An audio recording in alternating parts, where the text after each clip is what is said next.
Como o irmão João já disse, a gente vem lá da Central de Osasco, aqui pertinho. Alguém já visitou a Central de Osasco?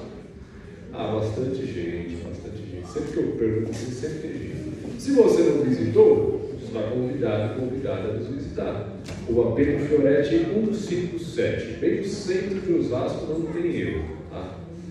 E se você já foi, está convidado a voltar. Será muito bem-vindo mais uma vez. Bom vê-los nessa manhã. Eu já estive aqui nessa igreja há um bom tempo, faz tempo, lá na época que eles iam e tinha cabelo. Quero ver quem pegou essa referência. Mas é bom, uma alegria estar com vocês nessa manhã. Espero que a gente tenha momentos agradáveis, momentos proveitosos para a gente aprender um pouco mais sobre a Bíblia. Então, se você trouxe sua Bíblia aí, pega a sua Bíblia, seu smart crente, seu tablet, sei lá o que você trouxe, mas se você puder acompanhar a leitura, o faça, por favor. Enquanto você abre a sua Bíblia em Êxodo, capítulo 3, eu te conto uma história. A história de um jovem pregador. Esse jovem pregador, ele era realmente jovem e também era pregador. Ele gostava de pregar, só que tinha um problema. Ele costumava pregar sermões muito longos. Ele demorava na sua pregação. Isso acabava, às vezes, cansando a igreja, as pessoas começavam a ir embora, tal. Isso não acontece aqui, né? Em Osasco não acontece. Então ele pregava bem, só que tinha um problema. Ele pregava muito longo, às vezes. E aí ele começou a pensar numa tática. O que ele poderia fazer para pregar sermões mais curtos? E ele ficou pensando nisso. Aí teve uma ideia. Vou fazer o seguinte: toda vez que eu for pregar, eu vou assumir o púlpito, e quando eu assumir o púlpito, eu vou pegar uma pastilha, uma balinha house, e vou colocar na boca, embaixo da língua, e vou pregar. Quando a bala estiver bem fininha, é tempo de parar, é hora de parar. E ele começou a fazer isso, deu certo. Toda vez que ele subia para pregar, ele colocava a bala e ia pregando. Quando a bala estava bem fininha, é hora de acabar. Acabou o sermão, dava um tempo legal, o pessoal estava de acordo, o tempo estava bom, maravilha. E assim ele estava fazendo. Só que um dia, o terno dele descosturou, o botãozinho descosturou. E aí a esposa dele foi ajudar no conserto. Ela arrumou, só que por um engano, ela colocou no bolso o botão. E aí ele subiu para pregar. E como de costume, ele colocou a mão no bolso para pegar a bala. Só que ele colocou a mão no bolso e não pegou a bala, pegou o botão. E hoje, fazem 2 semanas que ele está pregando sem parar. Porque aquela bala não acaba. Fiquem tranquilos, só contei isso para você ficar tranquilo. Nós não vamos demorar. Não precisa ficar preocupado com feijão, com o almoço, com a visita. Calma, fique tranquilo. Nós teremos aqui um bom momento. Não precisa dormir também. Tá? Vamos juntos nos próximos minutos aprender aquilo que Deus tem para mim e para você. Amém. Você abriu aí em Êxodo capítulo 3? Então, se você abriu, feche os seus olhos mais uma vez. Vamos orar. Nosso Deus, por favor, ensina-nos a Tua palavra. Amém. Fala ao nosso coração, em nome de Jesus. Amém. Eu queria ler com você, Êxodo capítulo 3, do verso 1 até o verso 10. Vamos ler direto, e aí depois a gente vai conversando, trocando uma ideia. Então, Êxodo capítulo 3, do verso 1 até o verso 10, nós lemos o seguinte: Moisés apacentava o rebanho de Jetro, seu sogro, sacerdote de Midian, e levando o rebanho para o lado oeste do deserto, chegou ao Horebe, o monte de Deus. Ali o anjo do Senhor lhe apareceu numa chama de fogo no meio de uma sarça. Moisés olhou e eis que a sarça estava em chamas, mas não se consumia. Então disse consigo mesmo: vou até lá para ver essa grande maravilha, por que a sarça não se queima? Quando o Senhor viu que ele se aproximava para ver, Deus, no meio da sarça, o chamou e disse: Moisés, Moisés. Ele respondeu: eis-me aqui. Deus continuou: não se aproxime tire as sandálias dos pés, porque o lugar em que você está é terra santa. Disse mais: eu sou o Deus de seu pai, o Deus de Abraão, o Deus de Isaque, o Deus de Jacó. Moisés escondeu o rosto, porque teve medo de olhar para Deus. Então o Senhor continuou: certamente vi a aflição do meu povo que está no Egito, e ouvi o seu clamor por causa dos seus feitores. Conheço o sofrimento do meu povo. Por isso desci a fim de livrá-lo das mãos dos egípcios, e para fazê-lo sair daquela terra e levá-lo para uma terra boa e ampla, terra que mana leite e mel, o lugar do cananeu, do heteu, do amorreu, do ferezeu, do heveu e do jebuseu. Pois o clamor dos filhos de Israel chegou até mim, e também vejo a opressão com que os egípcios os estão oprimindo. Agora venha, e eu enviarei a Faraó, para que você tire do Egito o meu povo, os filhos de Israel. Muito bem. Pausa aí. Do que você tem medo? Do que você tem medo? Pode falar, pode se expor. Do que você tem medo? Altura. Ok, o que mais? Ninguém vai ter medo? Eu tenho medo de barata. Muito. Graças a Deus, também tem barata. Nós estamos juntos nesse meio. Graças a Deus, essa igreja tem um corredorzinho dos lados. Porque se por acaso aparece uma barata no meio desse corredor, e quando acabar o seu voo, tem que sair. Se não tivesse do lado, eu ia ficar quieto semana que vem. Até essa barata ir embora. Então eu tenho medo de barata. Você tem medo de alguma coisa? Vai lá, altura, barata, o que mais? Rato, o que mais? Mais ninguém? Má notícia? Estou muito curioso, eu nunca tinha ouvido. Má notícia. O que mais? Mais alguém? Cobra. O medo é um negócio interessante. Quer dizer, interessante mais ou menos. Por que é interessante? Porque, para pensar, o medo trava a gente. Eu falei da barata. Se aparece uma barata aqui agora, eu não sei o que vou fazer. Mas eu sei que isso vai travar. Vai me impedir de fazer algumas coisas. Quem tem medo de altura, por exemplo, não vai na roda gigante do Vila-Lobos. Não vai pular de paraquedas. Malemar vai andar de avião. Então o medo trava as pessoas. Por que eu estou falando de medo com você depois de ler Êxodo 1 ou 10? Você já vai entender. A história que nós lemos é o chamado de quem?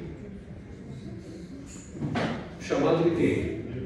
De Moisés. Você conhece a história.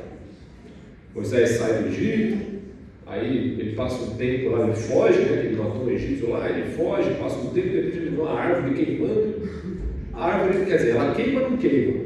Isso chama a atenção dele, ele chega perto e aí começa um diálogo dele com Deus. Até que no verso 10, nós lemos aí, Deus chama de fato Moisés para uma obra especial. Agora vai e eu vou te enviar para o Faraó para você libertar o meu povo, os filhos de Israel que estão sendo escravos no Egito. Se você recebesse um chamado desse, o que você faria? Como que você se sentiria se Deus aparecesse para você e falasse a você em uma nação que está escravizando o povo dele, e você seria o responsável de ir lá e falar com o rei e tirar aquele povo dali? Como que você se sentiria? Medo? Pode ser, é uma opção. Você ficaria feliz? Você se sentiria honrada, com medo, nervoso, apreensivo? Não sei como você se sentiria. Só que eu acho que você nunca recebeu esse chamado. Moisés recebeu. Então a pergunta que vem para a gente é a seguinte: como que Moisés se sentiu? Afinal de contas, foi ele que recebeu esse chamado. Como que Moisés se sentiu? Você acha que Moisés ficou feliz? Ficou com medo? Ficou animado? Ficou apreensivo? O que será que Moisés sentiu quando Deus o chamou para essa obra? Vamos descobrir. Nós lemos o verso 10, que foi o chamado de Deus para Moisés. Agora, olha comigo o verso 11, que é a primeira resposta que Moisés vai dar. Verso 11: Então Moisés perguntou a Deus: quem sou eu para ir a Faraó e tirar do Egito os filhos de Israel? Está aí a resposta para você. Moisés não ficou feliz, não ficou animado, não ficou, nossa, vamos lá, meu sonho era ir tirar os escravos do Egito. Não. Pelo contrário, ele começa a arrumar desculpa. E a primeira desculpa é essa daqui: Senhor, quem sou eu para falar com Faraó, para tirar os filhos de Israel do Egito? Lembra o seguinte: você lembra que Moisés fugiu do Egito? Ele tinha matado o Egito lá. Ele passa anos longe do Egito. Aí de repente Deus aparece e fala: Moisés, volta para o Egito. Esse é o contexto. E aí Deus chama Moisés, e Moisés começa com desculpa. A primeira delas: Senhor, quem sou eu para falar com Faraó?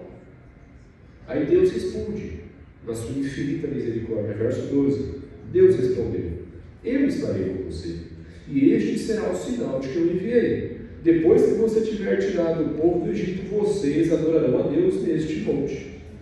Em outras palavras, Moisés, fique tranquilo, eu vou estar com você, pode ir. É isso que Deus fala para Moisés. O que você acha que Moisés sente agora?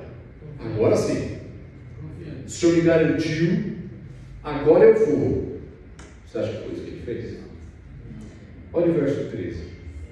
Moisés disse para Deus: eis que quando eu for falar com os filhos de Israel e lhes disser: o Deus dos seus pais me enviou a vocês, eles vão perguntar: qual é o nome dele? Então que lhes direi? Senhor, eu vou lá, vou falar que o Deus dos seus pais me enviou a vocês, vão perguntar o seu nome, Senhor. Eu vou falar o quê? E Deus responde na sua infinita misericórdia e bondade. Verso 14: Deus disse a Moisés: eu sou o que sou. Disse mais: assim vos dirá aos filhos de Israel: eu sou, me enviou a vocês. Problema resolvido. De novo, Deus chama Moisés. Aí Moisés arruma uma desculpa: Senhor, quem sou eu? Deus fala: não importa, eu estarei com você, pode ir. Aí Moisés arruma uma segunda desculpa: Senhor, mas eu vou lá e vou falar com o povo e vou perguntar o seu nome. Vou falar o quê? E Deus responde para ele. Problema resolvido. O que você acha que Moisés faz agora? Vamos, agora sim, Senhor. O Senhor me garantiu que vai estar comigo. O Senhor me deu aí o nome que eu tenho que falar. Agora eu vou. Você acha que ele fez isso? Olha o capítulo 4. Vai um pouco para frente aí. Capítulo 4, verso 1. Moisés respondeu: mas eis que eles não vão acreditar em mim, nem ouvirão o que vou dizer, pois dirão: o Senhor não apareceu a você. Senhor, eu vou lá, vou falar, mas não vão acreditar em mim. Terceira desculpa, não perca as contas. E Deus, mais uma vez, na sua infinita misericórdia e bondade, responde. Verso 2: então o Senhor perguntou a Moisés: que é isso que você tem na mão? Ele respondeu: um bordão. Então lhe disse: jogue no chão. Ele o jogou no chão, e o bordão virou uma serpente, e Moisés fugia dela. E aí nos próximos versos, Deus vai mostrar outras maravilhas, para que Moisés entendesse quem era que lhe estava chamando. Então vamos lá, para a gente não perder o fio da meada. Deus chama Moisés, aí ele arruma uma desculpa, um problema, Deus resolve. Aí ele arruma o segundo problema, Deus resolve. Ele arruma o terceiro problema, Deus resolve. O que você acha que ele faz agora? É isso que você está pensando, pode falar. Ele arruma o quarto problema. Capítulo 4, verso 10. Então Moisés disse ao Senhor: ah, Senhor, eu nunca fui eloquente, nem no passado, nem depois que falaste teu servo, pois sou pesado de boca e pesado de língua. Senhor, eu não sei falar. Eu vou lá, eu não sei falar, Senhor. O que você acha que Deus faz? Ele resolve o problema. Olha o verso 11. O Senhor respondeu: quem fez a boca do homem? Ou quem faz o mudo, o surdo, o que vê, o cego? Não sou eu, o Senhor? Então vá, agora vá, e eu serei com a sua boca e lhe ensinarei o que você deve falar. Moisés, você não sabe falar? Não importa. Eu vou falar por você.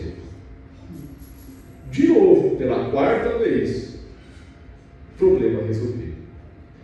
Moisés arruma 4 desculpas, 4 problemas. Deus resolve todos eles. E Deus garante para Moisés que eles iam juntos. Aí depois dessa resposta de Deus, aí Moisés abre o jogo. Olha o verso 13. Porém Moisés respondeu: Ah, Senhor, envia alguém outro que quiseres enviar, menos a mim. Aí ele abre o jogo finalmente, pelo menos. Senhor, eu não quero ir. Manda quem o Senhor quiser, menos eu. Menos eu. Aí ele abre o jogo para Deus. Aí Deus responde para Moisés. Verso 14. Então a ira do Senhor se acendeu contra Moisés. Olha, pausa aqui. Olha como Deus é misericordioso. A ira de Deus foi se acender só depois da quarta desculpa. Se fosse eu, nas primeiras desculpas já estava louco.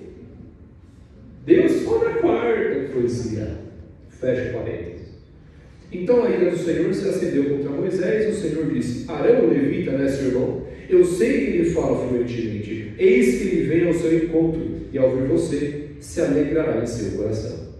Em outras palavras, Moisés, tá bom. Tá bom. Pega Arão, seu irmão, e leve ele junto. Eu, Deus, falo para você, Moisés, e você fala para Arão, ele fala para Faraó. É isso que Deus fez com Moisés. Deus fala para Moisés, Moisés para Arão, Arão para Faraó. Tá bom assim, Moisés? É bom, não tá, mas vamos. E foram. Foi com Arão, mas foi. E você conhece a história. Quando Moisés e Arão chegam lá para falar com o Faraó, deixa o povo de Israel ir. O que o Faraó faz? Claro, com muito prazer, podem ir. É isso que o Faraó faz? Não. O problema começa aí.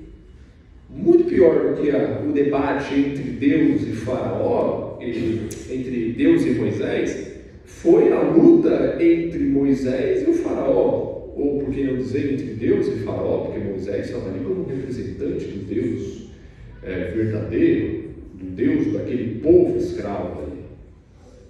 Você conhece a história. Moisés era um pede, Faraó diz não. E é muito interessante, vamos ler esse verso rapidinho, porque é interessante você perceber isso. Vira na página 5, capítulo 5. Depois que Arão e Moisés vão falar com o Faraó, eles falam com o Faraó, ali a partir do verso 1 do capítulo 5, e aí o Faraó, nós sabemos a resposta dele, ele fala: não vai sair ninguém daqui. Só que além de responder não, olha comigo o verso 6, do verso 6 até o verso 9 do capítulo 5. Nós lemos o seguinte: olha o que o Faraó fez. Naquele mesmo dia, Faraó deu uma ordem aos feitores do povo e aos seus capatazes, dizendo: daqui em diante não forneçam mais palha ao povo para fazer tijolos como antes, que eles mesmos ajuntem para si a palha, mas exijam deles a mesma quantidade de tijolos que antes faziam, não diminuam a cota. Eles estão desocupados e por isso gritam: vamos e sacrifiquemos ao nosso Deus. Imponham mais serviço a esses homens, para que se mantenham ocupados e não deem ouvidos a palavras mentirosas. Você percebeu o que o Faraó fez? O Faraó não apenas disse não, mas ele piorou a situação dos escravos. Ficou mais difícil para os escravos trabalharem. Quando isso aconteceu, os escravos, o povo, foi reclamar com quem? Com Moisés. Vamos lá. Você acha que Moisés vai reclamar com quem? Com Deus. Ele volta tudo aquilo de novo. Senhor, ele começa a falar desculpa. Aí Deus resolve: vai, não vou, vai, não vou. Você conhece a história. Aí vem as pragas, um caos todo. Vamos pular para o final da história. Como que termina tudo isso? Pula aí na sua Bíblia para o capítulo 12. Vamos ler um verso do capítulo 12. O último verso do capítulo 12, verso 51. Êxodo 12, 51. Nós lemos o seguinte: Naquele mesmo dia, o Senhor tirou os filhos de Israel do Egito, segundo os seus exércitos. Em outras palavras, Deus cumpriu ou não cumpriu com a promessa que Ele mesmo tinha feito para Moisés lá atrás? Cumpriu ou não cumpriu? Cumpriu. Vamos ser sinceros. Parecia que ia dar certo?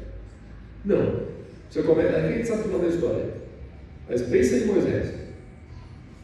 Parecia que ia dar certo? Não. Mas deu. E aqui a gente tira a primeira lição. Se Deus te chamou para fazer alguma coisa, vai. Vai. Se Deus chama, Ele paga a conta. Guarda isso no seu coração. Se Deus chama, Ele paga a conta. Se Ele te chamou ou te chamar para alguma obra especial, vai. Ele vai fazer o que você não pode. Guarda isso no seu coração em primeiro lugar. Mas você pode virar para mim e falar o seguinte: amém, glória a Deus, muito bonito, aleluia, meu Deus. É isso aí. Posso ir para casa? Não. Você pode virar para mim e falar o seguinte: Deus não me chamou para nada. E acho que nem vai chamar. Eu venho para a igreja, volto para casa, mas Deus não me chamou para nada especial. Será? Eu quero que você fique com uma pulga atrás da orelha. Depois que você colocar a sua pulga atrás da orelha, abre em Apocalipse 14. Nós não vamos ler por causa do tempo, mas eu quero te mostrar o negócio. Apocalipse capítulo 14.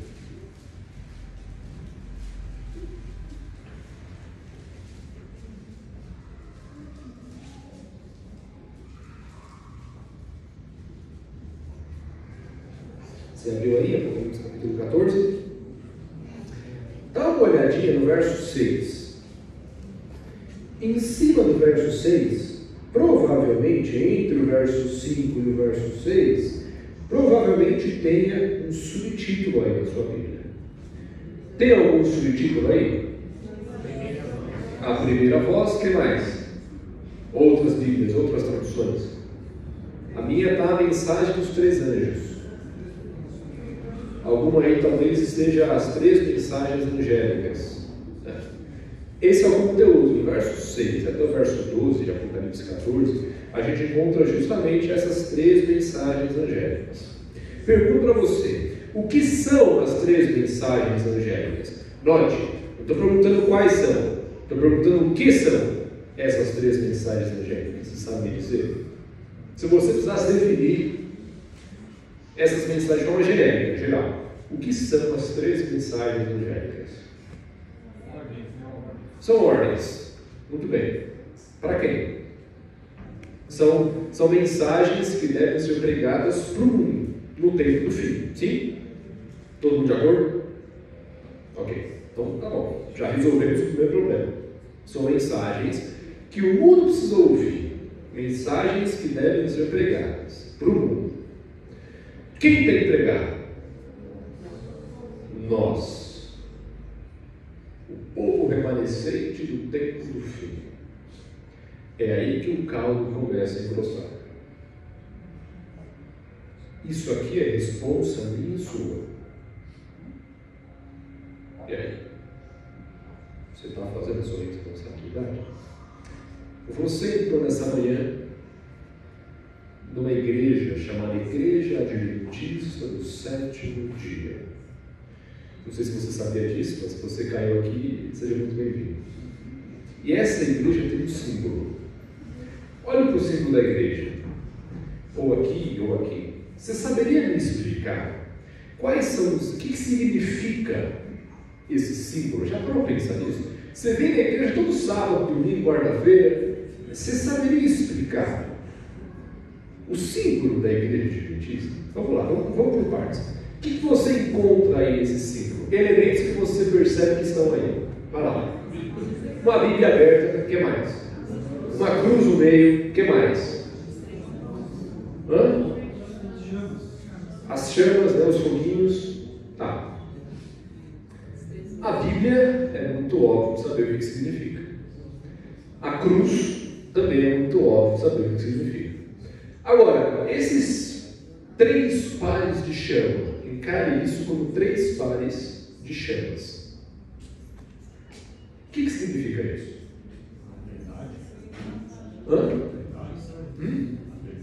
A Trindade também, só que tem uma outra aplicação mais específica. Uma outra mais específica. As 3 mensagens angélicas. Note, as 3 mensagens angélicas. Quem é adventista? Levanta a mão. As 3 mensagens angélicas estão no símbolo da sua igreja. E mais, note o seguinte: se você reparar bem, no meio desses 3 pares de chamas, não está desenhado, mas há o contorno de um círculo. Pode reparar, o foguinho aqui de cima ele faz uma voltinha e de baixo faz uma voltinha também. Se você desenhar, vai dar um círculo certinho. Aqui não está desenhado, vai dar o formato dele aí. O que significa esse círculo? Acho que eu estou surdo. O mundo, o globo, a Terra não é plana. Então note o seguinte: o símbolo da sua igreja está dizendo o seguinte: existem 3 mensagens, existe um evangelho eterno que o mundo precisa ouvir. É o símbolo, é o que o símbolo da sua igreja diz. Agora vamos ser sinceros. Quantos de nós estamos realmente preocupados com isso? Vamos responder. Reflita. Para pensar. Eu não sei qual é a sua rotina.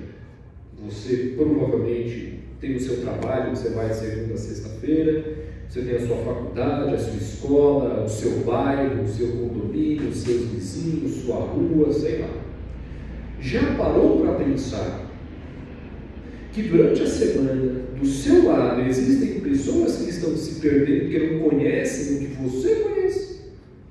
Já parou para refletir nisso? Tem gente do seu lado que está se perdendo porque não conhece o que você conhece. Pare para refletir na diferença que você tem feito na vida das pessoas que não conhecem a mensagem que você conhece. O Uber que você pega, que diferença que você faz na vida dele? O motorista do ônibus, o cobrador, o seu colega de trabalho, o vizinho, sua rua, sua vizinhança, seu condomínio, a comunidade em volta dessa igreja. Que diferença que nós estamos fazendo na vida de quem não conhece o Evangelho? Queridos, isso aqui é responsabilidade minha e sua. Imagina Jesus voltando e perguntando para você: meu filho, o que você fez em todas as oportunidades que eu te dei para falar de mim para quem não me conhecia? Imagina Jesus falando isso para você. O que você vai responder para ele? Você vai ter a ousadia de dizer para ele: mestre, eu sei que o senhor me deu a oportunidade, eu sei que eu tinha que fazer isso, mas eu não fiz, estava com vergonha, sei lá, estava preocupado com outra coisa. Desculpa, mestre. Você quer falar isso para ele? Eu imagino que não. A última coisa que Jesus disse para os seus seguidores antes de ir para o céu, qual foi? Em outras palavras, prega o Evangelho. Eu estou indo, vocês ficam. E vocês vão ficar aqui fazendo o quê? Pregando o Evangelho. Você segue Jesus? Você é seguidor de Jesus, sim ou não? Sim. Então essa responsabilidade de Mateus 28, 19 e 20 a gente sabe de cor. De Atos 1, 8, isso aí é responsabilidade minha e sua também. Amém. Se você diz que você segue Jesus, isso aqui é responsabilidade sua. O que você tem feito com tantas oportunidades que Deus dá para a gente tornar conhecida a mensagem do Evangelho? Nós vivemos um tempo onde nós temos tudo na palma da mão. Veja, a igreja disponibiliza para a gente folheto, livro missionário, link de YouTube, um material para para fornecer. Tem Quebrando o Silêncio, tem Impacto Esperança, tem tanta coisa que a igreja fornece para nós, membros, para a gente pregar o Evangelho e levar essa mensagem para as pessoas. O que a gente faz com tudo isso? A gente pega e deixa guardadinho no fundo da igreja, deixa lá na estante de casa. Gente, não é isso que Deus quer para a gente. Imagina a seguinte situação: 2 moradores de rua, eles moram ali juntos, embaixo de um viaduto. Num belo dia, um deles descobre que tem uma padaria ali perto que está dando pão de graça. Um deles descobre, o outro não. Esse que descobriu, acorda cedo, vai lá na padaria, está vazio, e ele pega um monte de pão e vai comendo, come, enche a barriga. Aí ele volta para o lado do outro, deita e não fala nada para o outro. O que você acha desse cara?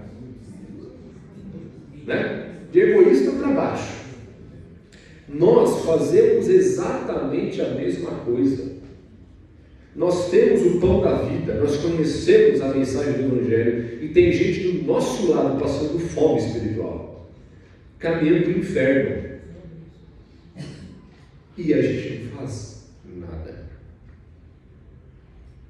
E a gente não se preocupa em pregar o Evangelho, porque a gente tem vergonha, porque a gente não está muito afim, porque a gente acha que isso é o ancião que vai fazer, é o pastor que tem que fazer, é a liderança da igreja. Não, não é.